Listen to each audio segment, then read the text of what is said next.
Enfin, parler de stabilité, de sécurité et de lutte contre le terrorisme me conduit évidemment à évoquer l'Afrique. Nous n'avons pas en Afrique uniquement, avant tout, et je dirais même comme accent tonique, une approche sécuritaire. Je vais ici être très clair, et j'y reviendrai dans un instant. Mais enfin, de fait, nous avons eu une implication sécuritaire parce qu'il y avait des risques terroristes, et qu'il y en a toujours, et parce qu'il y a eu une demande d'État souverain que nous venions les aider. Et c'est dans ce cadre qu'a été décidée d'abord l'opération Serval, puis l'opération Barkhane. Je le dis avec beaucoup de force parce que si on l'oublie aujourd'hui, et si on cède aux arguments inadmissibles de cette alliance baroque des prétendus panafricains avec les néo-impérialistes, on vit chez les fous. La France est intervenue dès 2013 parce que des États nous ont demandé d'intervenir parce qu'ils étaient en train d'être simplement coupés en deux. Si la France n'était pas intervenue, si nos militaires n'étaient pas tombés au champ d'honneur en Afrique, si Serval puis Barkhane n'avaient pas été décidés, nous ne parlerions pas aujourd'hui ni de Mali, ni de Burkina Faso, ni de Niger. Ces États n'existeraient plus aujourd'hui dans leurs limites territoriales. Je peux vous le dire avec certitude. Et donc quand j'entends parfois même des responsables politiques français nous expliquer que Barkhane serait une défaite, je le dis, ne prenez pas les arguments de l'ennemi. Parce qu'à ce moment-là, vous desservez tout le monde. Vous rendez un drôle d'hommage à nos militaires. Et donc il faut avec beaucoup de force défendre le bien fondé de ces opérations. Nous sommes allés aider des pays amis et partenaires à défendre leur sol et à lutter contre le terrorisme chez eux. C'est un reproche qu'il faut nous faire? C'est mal d'avoir fait ça? De grâce? Non. Et donc, oui, nous devons être exigeants, repenser des partenariats nouveaux et ne céder à aucune forme de paternalisme contemporain. Je vais y revenir dans un instant sur notre politique africaine. Enfin, il ne faut pas commencer à tout inverser et à considérer que maintenant, on ne pourrait plus aller aider un État qui veut défendre l'ordre chez lui sur une base légale. Et c'est le cadre dans lequel nous sommes intervenus dans la région. Demande souveraine, demande de la CEDEAO. Nous sommes en train de changer ce cadre. Je vous renvoie au discours que j'ai tenu ici en février dernier. Pourquoi ?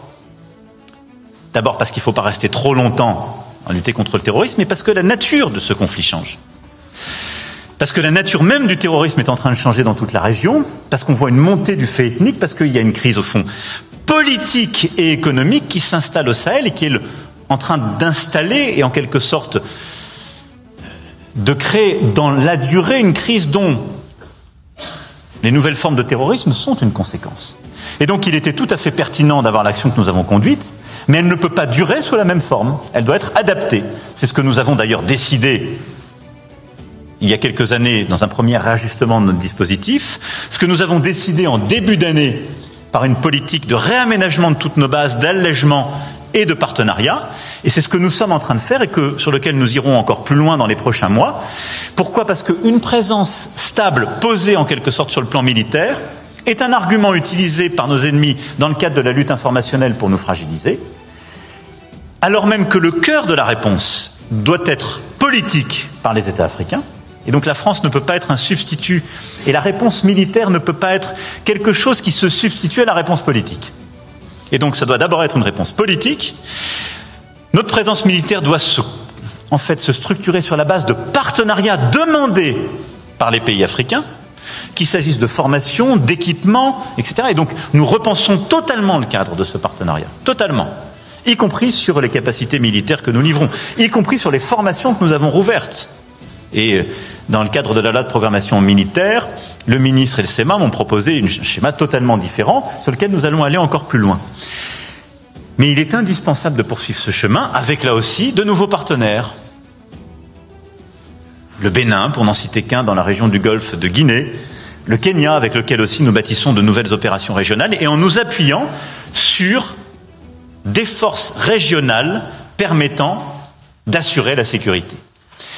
Sur le cas du Niger, c'est exactement ce que nous sommes en train de faire.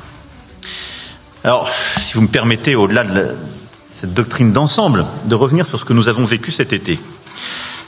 C'est un coup d'État contre un président démocratiquement élu, venant d'une ethnie minoritaire, qui a mené des réformes courageuses, économiques, politiques, sur les plans pour son pays, qui clarifie à peu près tous les domaines, qui est engagé sur tout l'agenda international qui est le nôtre et celui des Nations Unies, et qui est pris en otage dans le palais présidentiel par des putschistes depuis maintenant un mois.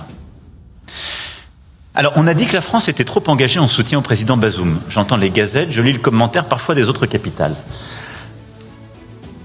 Mais on ferait quoi si un coup d'État comme ça se passait en Bulgarie ou en Roumanie? On irait dire, il ne faut pas trop s'engager.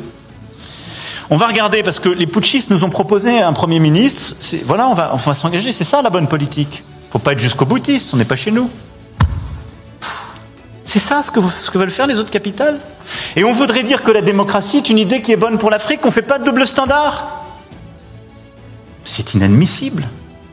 On a un homme intègre, démocratiquement élu, courageux parce que pour la première fois dans un tel cadre, il ne démissionne pas au péril de sa vie et de celle de sa famille. Et on nous explique que la bonne politique aujourd'hui, ce serait de le lâcher. Parce que c'est devenu à la mode. Parce qu'en fait, il faudrait produire local maintenant, même quand ce sont des putschistes. Et de Washington, en passant par d'autres capitales européennes, j'ai entendu des voix, j'ai écouté des journaux, j'ai lu des tribunes qui nous expliquaient « N'en faites pas trop, ça devient dangereux. Ça devient dangereux. » Non, on doit être clair, cohérent. Cohérent. Sinon, qui nous écoutera? Dans quelle capitale africaine on peut dire qu'on a une politique de partenariat avec un dirigeant si quand ils subissent là, on ne peut pas être en soutien? Donc je pense que notre politique est la bonne. Elle repose sur le courage du président Bazoum, sur l'engagement de nos diplomates, de notre ambassadeur sur le terrain, qui reste, malgré les pressions, malgré tout et malgré toutes les déclarations d'autorité illégitimes, grâce à l'engagement de nos forces de sécurité intérieure et de nos militaires. Maintenant, il faut être clair, nous ne sommes pas engagés et il ne faut pas céder à un narratif utilisé par les putschistes qui consisterait à dire notre ennemi est devenu la France. Le problème des Nigériens aujourd'hui sont des putschistes qui les mettent en danger parce qu'ils abandonnent la lutte contre le terrorisme, parce qu'ils abandonnent une politique qui était bonne économiquement pour eux et qui sont en train de perdre tous les financements internationaux qui étaient en train de leur permettre de sortir de la pauvreté. C'est ça la réalité. Et si on ne le dit pas nous avec courage, qui le dira? Donc nous devons poursuivre cette politique avec fermeté, sortir des mensonges et des facilités. Et donc notre politique est simple. On ne reconnaît pas les putschistes. On soutient un président qui n'a pas démissionné, aux côtés duquel nous restons engagés. Et nous soutenons l'action diplomatique, et quand elle le décidera, militaire, de la CEDEAO, dans une approche de partenariat, qui est celle que j'ai présentée en février dernier. Ni le paternalisme, ni la faiblesse, parce que sinon, on n'est plus nulle part. Et nous devons continuer avec force de le soutenir, et j'appelle tous les États de la région avoir une politique responsable, parce que, il faut être clair, si la CEDEAO abandonne le président Bazoum, je pense que tous les présidents de la région sont à peu près conscients du destin qui leur sera réservé. Et la faiblesse que d'aucuns ont d'ailleurs montrée à l'égard des putschs précédents, a nourri des vocations régionales. Il y a une épidémie de putsch dans tout le Sahel, mais qui repose sur quoi? Sur la faiblesse de système militaire, sur une insuffisante efficacité, et aussi sur la politique que nous devons conduire en soutien avec toute la région, et j'y reviendrai dans un instant. Et donc je pense que nous devons sur ce point être clairs, la période est très difficile, elle est surtout difficile pour les Nigériens et pour nos postes avancés, mais nous devons avec fermeté, là aussi, éviter tout double standard, être sur nos principes et avoir cette politique de clarté. Ça c'est le premier axe, sécurité, stabilité, sur lequel je voulais revenir à travers ces différents chapitres, je vous rassure, c'était le plus long. Le deuxième grand intérêt qui est le nôtre, quand on parle de la France, sont nos intérêts économiques, technologiques, stratégiques, qui est au fond au service de l'agenda que j'ai défini pour le pays, de renforcer notre indépendance dans toutes les acceptions du terme, immédiate et dans la durée. L'indépendance ne veut pas dire l'autarcie, mais ça veut dire que quand on a des partenaires, on les choisit, mais on ne peut pas durablement être une puissance, avoir même une diplomatie, parfois des actions militaires fortes et crédibles, si on a des dépendances économiques, technologiques ou de matériaux